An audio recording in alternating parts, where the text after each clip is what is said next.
Hello and welcome to Auburn High School Bracketology in conjunction this week once again with AHS Countdown. My name is Tripp Upton and it is time for some Final Four action in 7A. We still have some quarterfinal action in 6A through 1A, and then AISA has their championship games tonight as we're filming this. By the time you watch it, those scores will be final. Make sure to check those out either on our friends AL Preps or the Alabama High School Football Historical Society. Those two have been big helps in kind of like me getting a lot of my data and info for that. But let's take a look now at the bracket. What's been going on? What happened last week in 7A, you might ask? First, the Auburn Tigers went down to Daphne and blew out the Trojans, winning that one 40-0. Central Phoenix City, they were close for a half, but were able to take care of business against the Fairhope Pirates. The Opelika Bulldogs won at home against the Baker Hornets, and the Thompson High School Warriors beat the Mary Montgomery High School Vikings. So Mobile going 0-4 in the second round as I predicted, and Opelika winning as I predicted. So I kind of have to pat myself on the back. Got to celebrate your wins there as you can.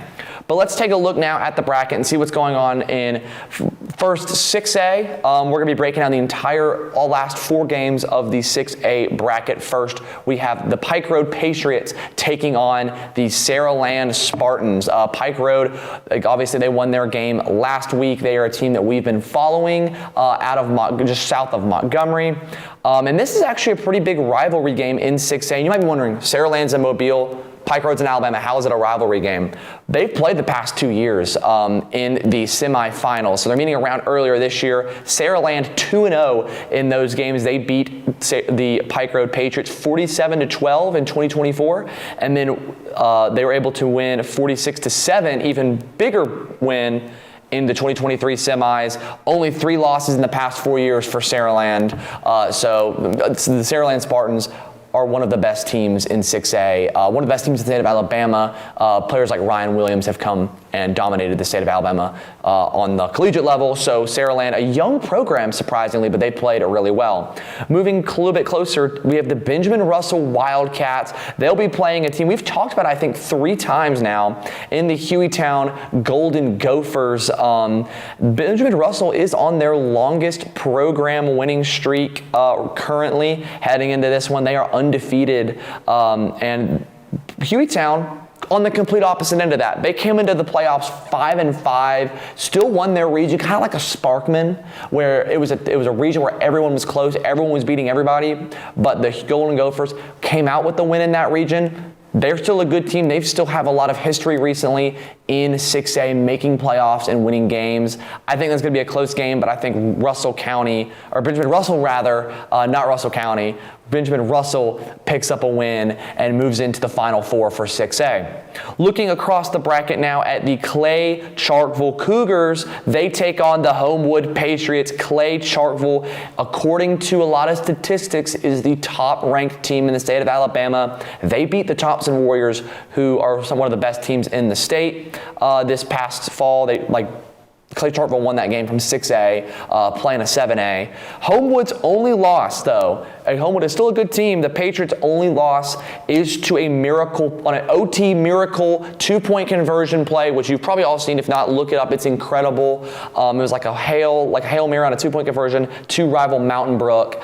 So they are only really one loss, and you could even say they should be undefeated right now. So good stuff for the Homewood Patriots. I think Clay Charkville wins that game. I think Clay Charkville is on a warpath to state, especially now that Parker is out of the playoffs. Moving down to the last game in 6A, we have the Mountain Brook Spartans we just mentioned. They take on the Muscle Shoals Trojans. A little bit of Mediterranean warfare between the Spartans and the Trojans. Muscle Shoals defense is the strength of their team. They have yet to allow 20 points. That's so impressive, right? Especially, it's kind of like what that Auburn University defense looked like this year until they played Vanderbilt, funny enough. But Mountain Brook is a good offense. When they score 20+, they're 9-0. This is going to be really a game to see who gets to 20 points first. If Mountain Brook is able to get 20 points, I think they win that game. If Muscle Shoals can hold them, I think they win that game. I know that's kind of like a stat where it's like, well, obviously, 20 points is not really hard to clear for a lot of teams. But against the Muscle Shoals Trojans, they 100% are. And if it comes down to it in the fourth quarter, Mountain Brook 2-0 in overtime. Now looking down at 5A, we have a team we've talked about a lot, the Catholic Montgomery Knights. They take on the Williamson Lions. Williamson won a game 100-0. Full stop. That offense is incredible. It was against 0-10 Murphy, who is in 6A, but 100-0, it sounds like a Madden Mobile score. They are really, really good. But they haven't had on the road. Catholic is 4-1 at home. Their only loss at home is to Eufaula. Williamson did beat them in the first round.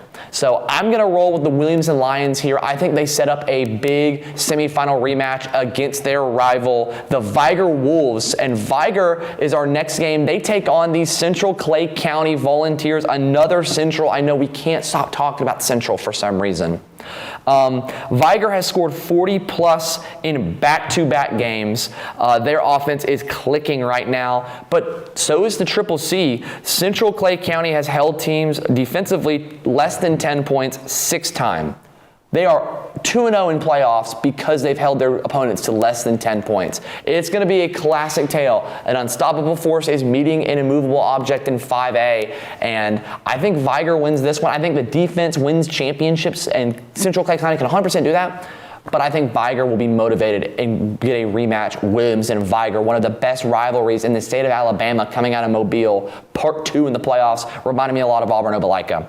Our last game in 5A is a team that Auburn fans know very well, the Moody Blue Devils. Moody taking on Briarwood Christian. The Blue Devils, only 2 losses on the season. Those are to Auburn and Gainesville, Georgia, so have not lost to a team in 5A. They host the Briarwood Lions. Moody, when scoring less than 30 points, is 1-2. They have to be able to score because when they score 30+, they're 9-0. It's just fact of the matter. If they can get to that 30 number, they're going to be able to win. Briarwood, though, they beat Leeds 28-3 round 1. Falcons fans might want to take a breather after hearing that score. Moody beat them 25-22 in the regular season. Moody and Leeds, big rivals. So I'm not going to excuse Moody beating them by less, because it's a rivalry game. You know, look at Auburn Opelika. That game's always close. Hopefully it's not close and Auburn wins this week. But Moody Leeds rivalry game. That's why that game was only a 3-point game. I think Moody finds form against Briarwood and is able to pick up a big win there against the Lions.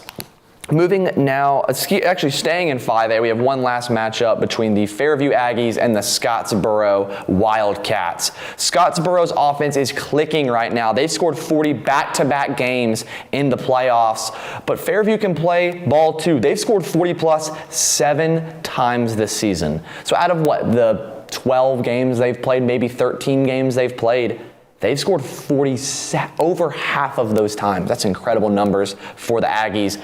If I had to say, I think that Fairview, actually the home team, is going to get it done. The Aggies knock off the Wildcats in that one. So 5A up for grabs. I think really, if I had to predict, it's going to be Viger v. Williamson, the Final Four against Moody. I think the Blue Devils trying to get back to the state championship game, but win it this year.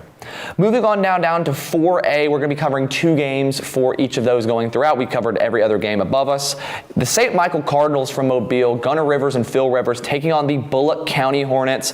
Bullock County has had their first 2 playoff wins in program history this year. So shout out the Hornets for doing that. They will play Gunner Rivers, who has scored 40+ points 11 times. And that's in one of the tougher regions in 4A with rival Jackson. So that's going to be an incredibly offensive game. I think St. Michael's wins that one and ends Bullock County's Cinderella run, even though they have like an Alabama State plus Boston College logo. I think it's kind of weird.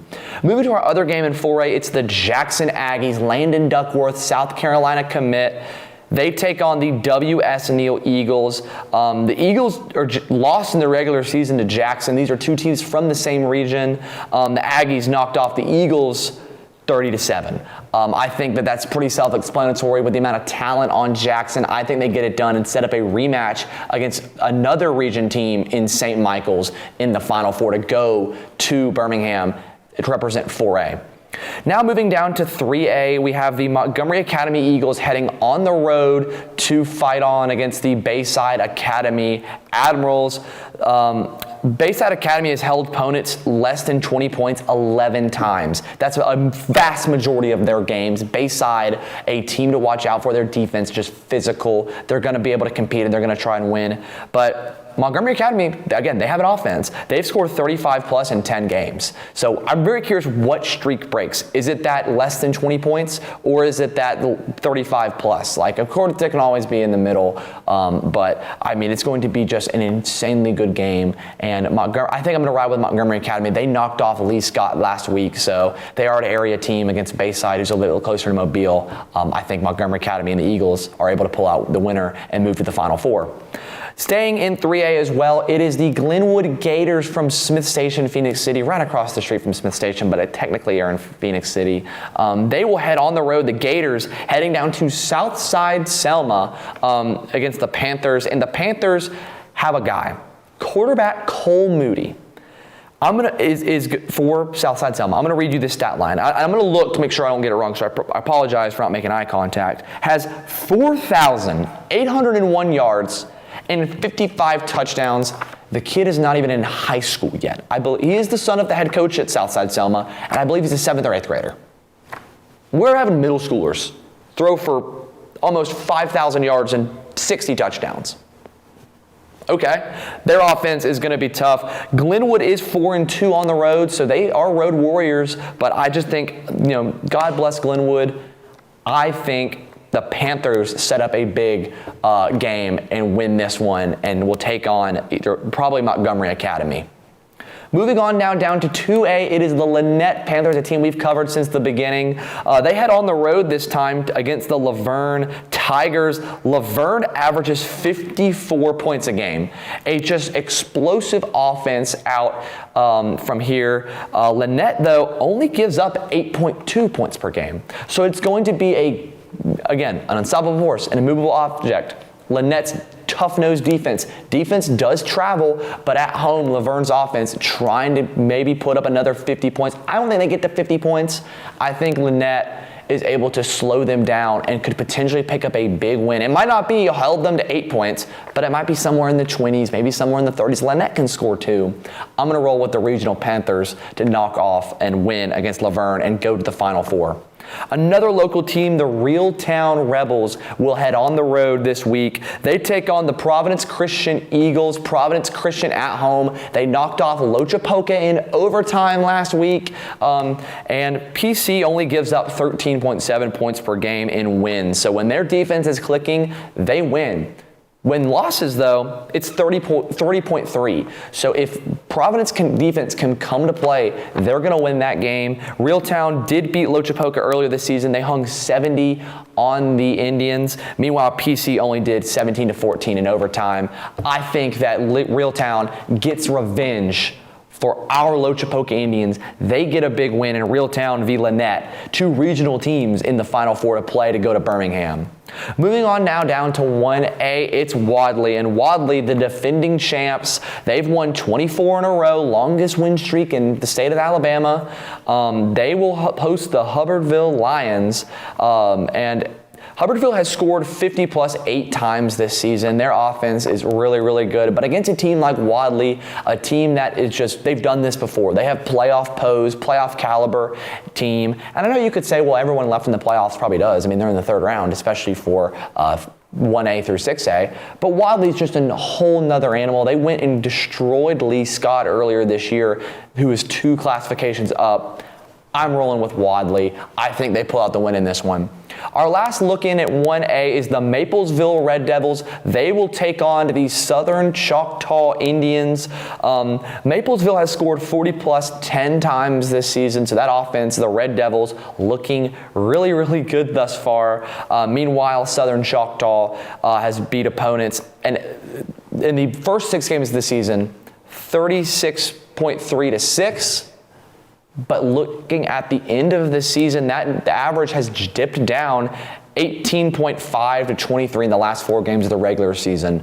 So something changed there, and they slowed down. Can they find that early season form? I don't think so. I think that Maplesville wins at home, punches a ticket to the Final Four, and they play the Black Friday to try and get to a championship and still play for a Blue Mountain. It's going to be incredible stuff down in 1A, even though Wadley is the team to beat.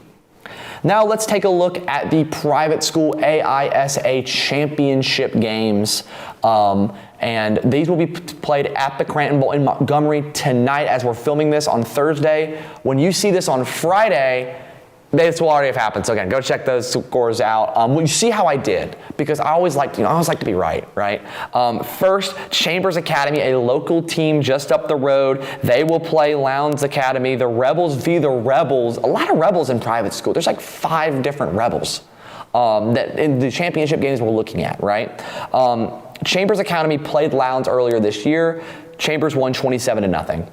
I think Chambers wins this game. Even though it's a championship game, it's hard to beat a team twice. I think Chambers gets it done against Lowndes Academy. Moving on now to 2A in AISA. It's the Abbeville Christian Generals taking on the Southern Choctaw Academy Rebels. I looked that up. I was like, they're South Choctaw in 1A. Maybe they're close to each other. They're in like really West Alabama, in between Tuscaloosa and Mobile on the Mississippi border.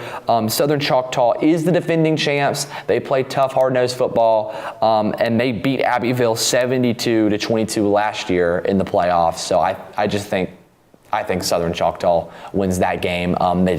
They played tough, and they're the defending champs. So until proven otherwise, they're going to be the champs. Moving on now down to the AISAA single A 7-man football, not flag football. It is the Macon East Knights taking on the Escambia Academy Cougars. Macon East beat Escambia for the first time in program history, 28-26. For the first time in school history this past season. And these are 2 rivals. They played each other every year, but hey, Macon East always gets it done. These are the top 2 teams in single A. I'm going to go with the upset. Give me Escambia Academy. I know that Macon East won earlier in the season, but I think that's going to motivate Escambia even more to say, hey, we own this team. Why are they beating us? And they're going to lock in, and they're going to pull out a big win for that one. So that was our look at the brackets between 6A through AISAA, but it is time to take a look at the last 2 games left for a Blue Mountain in 7A. First, we're going to talk about the competition potentially for the championship game. Central v. Thompson. Needs no introduction. These has been, 5 of the past 6 championship game matchups. The Red Devils, led by Bobby Coleman, yes, they have not looked playoff form the first couple rounds. Hoover hung around a good bit, made the adjustments. Central pulled well away. Fairhope kept it close for the first half, first quarter. Central pulled away at halftime, make those adjustments, and that's because you have championship pedigree down in Phoenix City. But Thompson, who, hey, they won their region, but it was close, lost to Hoover. They are prepared to win, and you can tell. So look at their playoff box scores. Blew out Mary Montgomery, beat Carver by a couple scores. They are a team not to mess out with. It is going to be a lot of offense in this one down in Phoenix City. Trent Seaborn versus Bobby Coleman. That was physical wide receivers and DBs at Central trying to make plays. The physical O-line of Thompson trying to get in there and set the tone for this game. If I had to project this game, I feel like all season I would have said Central. And that's what my head is saying, because I think just they've been dominant. But they've slowed up playoffs. Thompson has turned it on. That's just what they do. This is what they've done for the past 15, 20 years. Not even a traditional power, apparently. I found that out. But they've turned themselves into one. Give me Thompson going on the road and pulling an upset. I know Central Red Devil Stadium is a hard place to play. They're a good team, but Thompson during playoffs is just a absolute beast, and they get that one done. And now looking at our last matchup, the Auburn Tigers and the Opelika Bulldogs, the 101st Auburn-Opelika game. And this is going to be one that could be incredibly bizarre and incredibly different than the first game. Kason Myers' health up in the air. He's a game time decision tonight when you see this. And we could be seeing JD Pate tonight. JD and the Opelika quarterback played each other in the JV game earlier this season. Now they could play Opelika down to their third string quarterback who can throw the ball, and that is because of his really, really good run game. Jordan Waits, Blake the Hammer Johnson, CJ Johnson. They have a very physical running back room. You have guys like Darius Whitlow on the offensive line. They can push the pile. They have a really solid secondary and defense as well. They are kind of like the Pittsburgh Steelers. They're going to hit you. They're going to be physical. I've really harped all season long about this physical Opelika defense. That's what they're going to do. That front seven is going to try and fight against this offensive line with guys like Trenton Pritchett trying to make a play on the offensive line. But I think it comes down to Auburn's skill guys being better than the wide receivers and running backs at Opelika. I think guys like J.J. King is coming into playoff form, especially you're going to have to rely on him in case it's not able to go. Josh Askew, Antonio Welsh, Cash Reef, guys like that, or Levi Kelly even, can be playmakers and force this Opelika defense to play the entire length of the field and the entire width of the field, more rather, and be able to make a play and make a stop. Can they do that? I'm not really sure. I think Auburn rides the home crowd momentum. I think they know that the moment is big, and they've beaten Opelika 6 times in a row. It is storybook no matter who wins. If Auburn wins, they go and potentially have to either exercise the demons that are the Red Devils of Central or beat a Thompson team that they've never done so. The storyline is there. Meanwhile, for Opelika, you've lost 6 times in a row. What if in the biggest moment in rivalry history, in 101, you set the whole town ablaze and pull an upset, leave Duck Sanford Stadium with a win, and head to Birmingham in Protective Stadium to play one of those top 2 teams and deny Auburn their first ever state championship game? The storyline writes itself. Somebody get Michael Bay or, Quentin Tarantino down here, because this is a movie. This is going to be incredible. But I think at the end of the day, it's just Auburn being Auburn, man. Give me the Auburn Tigers. It's Auburn High School bracketology. Why would I pick against Auburn? Give me Auburn. I think no matter if it's, Kason Myers, if it's Jason Myers, if it's JD Pate, if it's KD, I don't care. Give me Auburn winning that one, putting it from 6 to 7 wins in a row against the Bulldogs, and they head to Birmingham with the possibility of their first ever state championship Blue Mountain Trophy in football coming home to Auburn. That fired me up, I'm sorry. But now it is time once again for our segment that we've been doing for playoffs, and in memoriam to all the teams that lost this past week. So obviously you have Daphne. They lead the bunch this week. And you have a lot of our local teams have joined us. Handley, Elmore County, Lee Scott, all 4 Mobile schools. Russell County, a lot of our favorite teams, and specifically Lochapoka. The Polka pride still runs throughout every man, woman, and child that watches the AHS bracketology and AHS mass media. And you know what? We thank those teams for their sacrifices, because now it is time to focus. And as the season ends and the Blue Mountain Championship trophy is on the line in the next 2 weeks, it's because of those teams that we've gotten here. But anyways, folks, thank you so much for watching. This has been AHS Bracketology. We will be back to talk about championships. Potentially could be next week, but probably will be the week after, talking about breaking down the finalized bracket and the championship games across 7A through 1A. I'm Tripp Upton, back for Keys of the Game and Game Day picks with Reese Kinder and James Tippins at AHS Countdown.